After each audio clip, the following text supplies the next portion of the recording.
One under the age of 21 will continue. Vision, shackles and bones, and the cookies started. The law has failed time and time again. We are angry. For students to showcase their talent.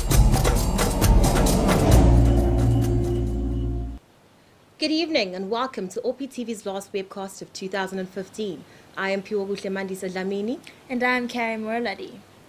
Issues surrounding transformation at Rhodes University are still in debate, particularly in light of the Black student movement's occupation of the council chambers and their departure after the university met their demands. OppiTV reporter sat down with Dr. Richard Pitthouse, a lecturer at the Department of Politics and International Studies. He discussed transformation and briefly talked about the Black student movement. A group of academics who got together with a view to trying to push an agenda which is not always defined as transformation, it's sometimes defined as deracialization or decolonization as well, outside of the structures that the university has set up to advance what it calls transformation. The view of the people that got together to start it was that those structures are not working, and in some cases they're in fact inhibiting the possibilities of progress. I think in many contexts, it's not at all unique to the particular moment we inhabited this university. One finds that official structures often function to deflect, contain, slow down, co-opt, redirect demands for real change. And it's very often the case that it's much more effective to operate outside of the official channels. And that's what BSM did. And of course they've had various kinds of accusations and other things leveled at them for doing that. You know, when you operate outside of the official channels, you always encounter a certain degree of hostility from people invested in official power. But the fact of the matter is that BSM achieved more operating outside of those channels in terms of really raising questions and also making it impossible for the status quo to continue, not just to continue, but also to continue to operate as if it's entirely legitimate. So they, in a sense, they created a legitimation crisis for the university. There's a lot of discussion that assumes we all want this thing called transformation, and the question is how do we go about attaining it? And as I said earlier, that discussion is often predicated in the idea that the problem is out there rather than with the university. The fact is that it's absolutely clear that many of the people that work here are really hostile in practice to taking our colonial history seriously. And that's not something that is disguised. I mean, many academics are very upfront about it. Maybe not on the record or in official spaces where people tend to mouth platitudes, but in other spaces. You know, I was recently harangued by a colleague at the vegetable section in Pick n Pay. You know, people are frightened, sometimes contemptuous, that we're not all on the same side here. And there isn't actually, in reality, going to be an easy way to get everyone on the same side. The news of Trevor Noah taking over The Daily Show from the popular Jon Stewart was met with both disbelief and joy throughout the African continent. 2 weeks into the debut of his show, he has received rave reviews as well as impressive ratings. We asked students on campus what they thought about the show so far. Here's what they had to say. My opinion of it is it was quite good. It was better than I'd anticipated, to be honest, because I'm just used to him as being like a comedy guy, but he's shown that he has a serious side, and he did have big shoes to fill, and I think he's doing a good job. I have my qualms about how he's represented where he comes from. Little comments like coming from the dusty streets of South Africa, and things like saying I never thought I'd own my own toilet. Things like that, which perpetuate certain stereotypes about Africa. And yes, it's done in a jokey way, but within that particular context, it can be a little harmful. Okay, so he's really funny. Yeah, I think he's gonna do great. I just like the way he speaks about. Yes, he's always speaking about like race and stuff, but he's also like, I don't know, like he's very like versatile. Like he can speak about about more things, and I think he's a smart guy, so he'll do really well. I think it's hilarious. Like, I've only watched one episode of it, but I think it's really good, and the way he just like lightens things up, like serious issues and stuff like that. So I really like it. I thought it was a little bit strange that they got a South African comedian to be commenting on American news and politics, but besides that I thought he did a really good job. I thought Trevor Noah did really well. It's obviously big shoes to fill, and it's a huge risk to take as well, especially being from South Africa, but I think he took the task in stride. I found it very nice. It was very funny. Like, despite the fact that I'm South African, he really did a good job, and it was very funny. I found it good. Yeah, I also found it really good, and I'm so proud of him. Like, I'm South African, and he also is, and he's like out there in the world. So, yeah, he's doing a good job. Go Trevor. Yeah, go Trevor. The 9th of October marked the opening of Mug and Bean's first Grahamstown branch.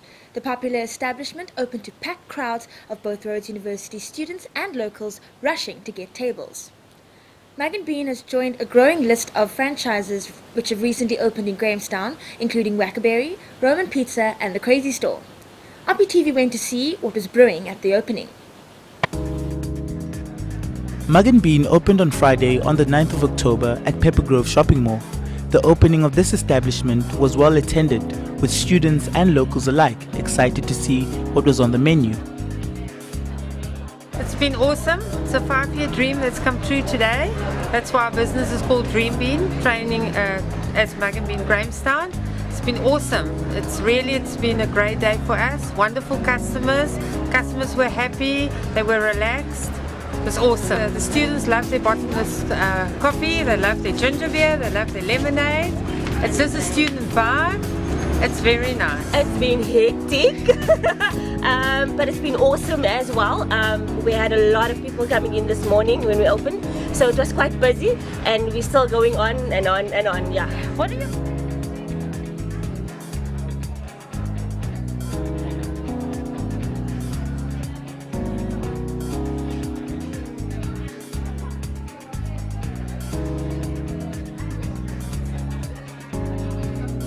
We've been here for like half an hour, and it's literally taken us that long to decide what to order because there's just so many good options, and it's so nice to have like a different thing to eat at Grahamstown. I really love their ribs today. Very tender, fresh, not frozen.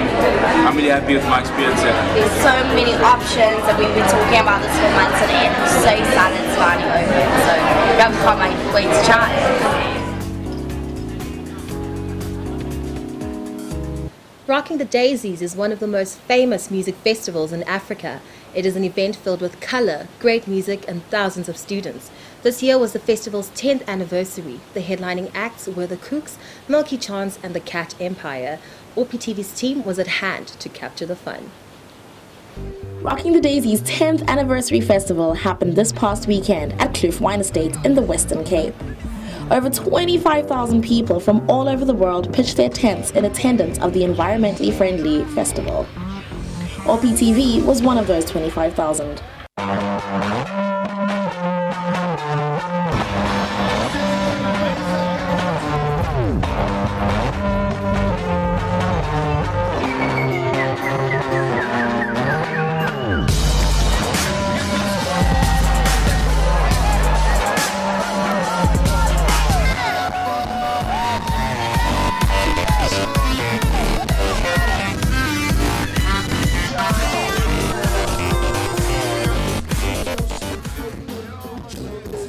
Many local acts took to the 4 different stages and preceded popular headliners such as Jeremy Loops, Milky Chance, the Kooks and the Cat Empire.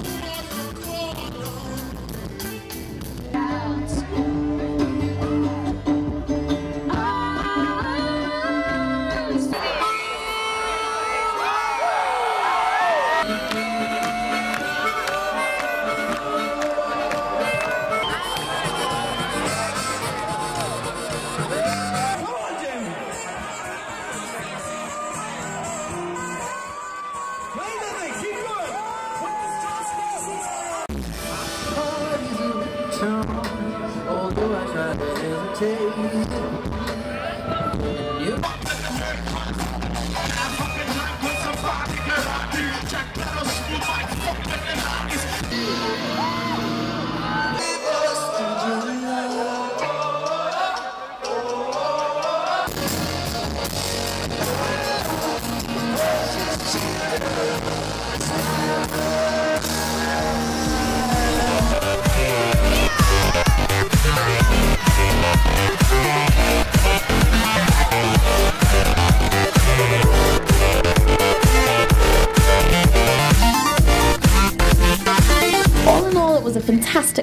weekend worth remembering. This is Kanim Laba for OppiTV.